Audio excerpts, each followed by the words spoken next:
Alright, guys, this is your Dungeon Master. Venus has risen. A little expose for you here. I am the Dungeon Master of a group that meets every other Monday night. Our group is called the Pirates Booty and Looty Guild.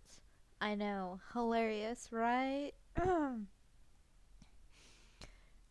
I figured I'd do a quick expose video on our lovely world. As you can see here, it is called Xukuth. The map is going to be displayed in the video as I talk. So as I tell you about the world, you can see points on the map. I am going to start with the Pantheon of the gods that are worshipped in Xukuth, and then I will go through and describe each continent and explain some things about the continent.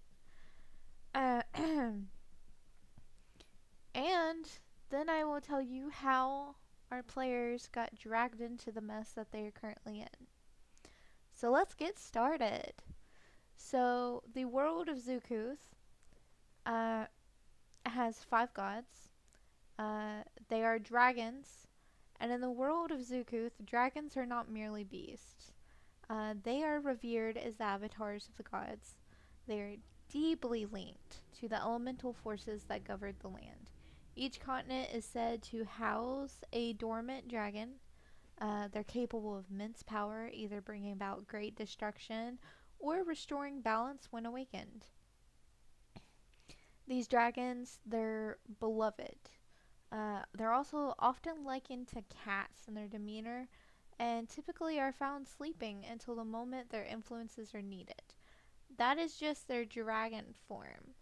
Uh, Sometimes the characters, as they traverse the world of Xukuth on their quests, may come into contact with a lesser being like a goblin, a mermaid, an elf, or even a human, or something of that nature.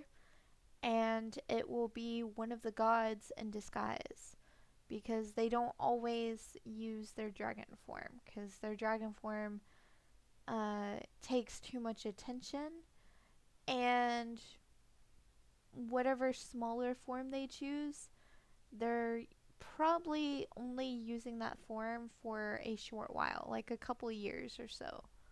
Whereas their dragon forms can handle their godly essence a little bit better without breaking down. So their dragon bodies are their main bodies to interact with the mortal plane, as we'll call it.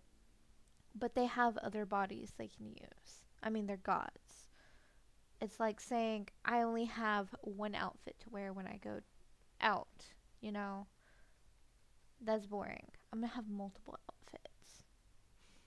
So, there's that.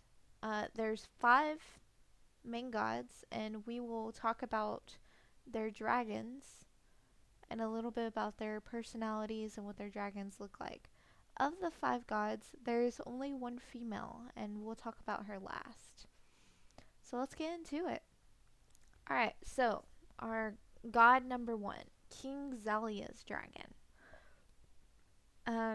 As you can see on the map, there's continents.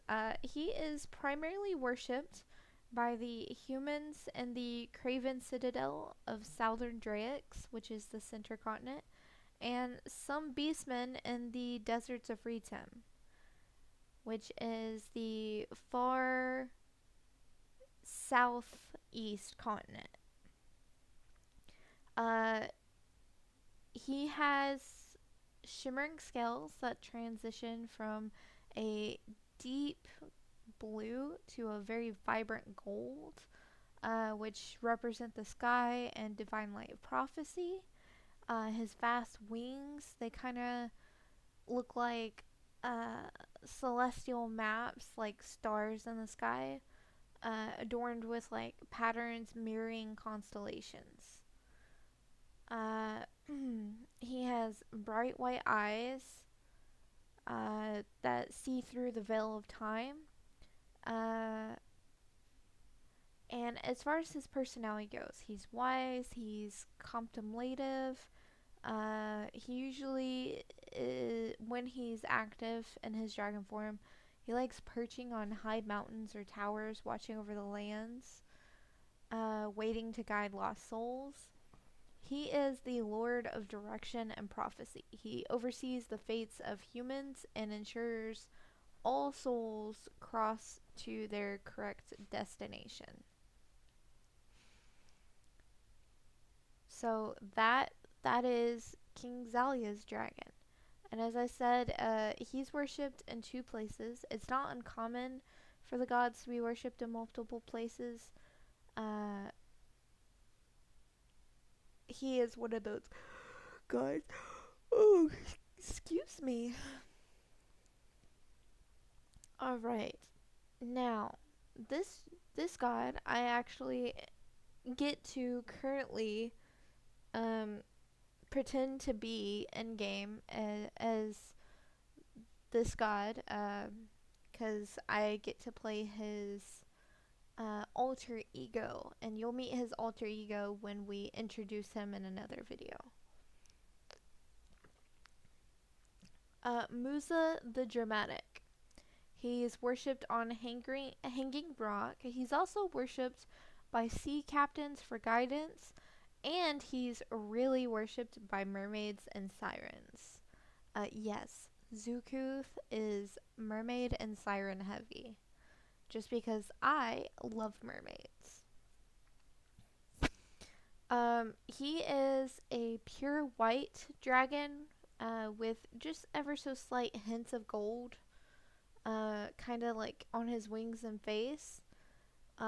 He embodies the essence of purity and devotion. He is sleek, very shiny, graceful, considered elegant and noble.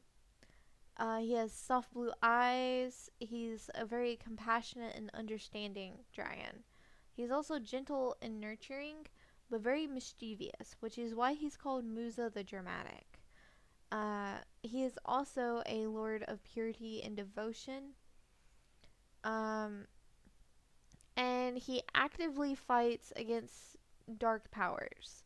So if you're evil, he is your enemy. Just so you know. He's probably one of my favorite dragon gods I have created. Alright, now to my least favorite, or favorite for one of my players. General Maddox. He is primarily worshipped on Usper Islands. He is depicted as a deep chrism, like dark red with black scales. He symbolizes strength and martial prowess. He's a very ripped dragon, like very muscular. He has fierce amber eyes, so kind of like a goldish red, like almost honey. Uh, he's really into warrior spirit. He's proud, battle hardened. He thrives in conflict and is often found leading armies from the sky or surveying battlefields to strategize a next move. He is the lord of military strategy, war, and martial ability. He's the god General Maddox. He believes in the superiority of strength, and he spearheads the Pantheon of the lords. So, even though that first god I talked about was King Zalia, King Zalia is not the leader of the dragon, like the leader of the gods. It is actually General Maddox. King Zalia, his crown is basically a figure. It's kind of like a joke almost, but I mean they're also gods, so not really. These two often butt heads for leadership, but General Maddox usually wins. Alright, Now for the most adorable and peaceful of the dragons. He is also the youngest of the dragons. Shaman Orized. He's primarily worshipped on the continent of Lalish.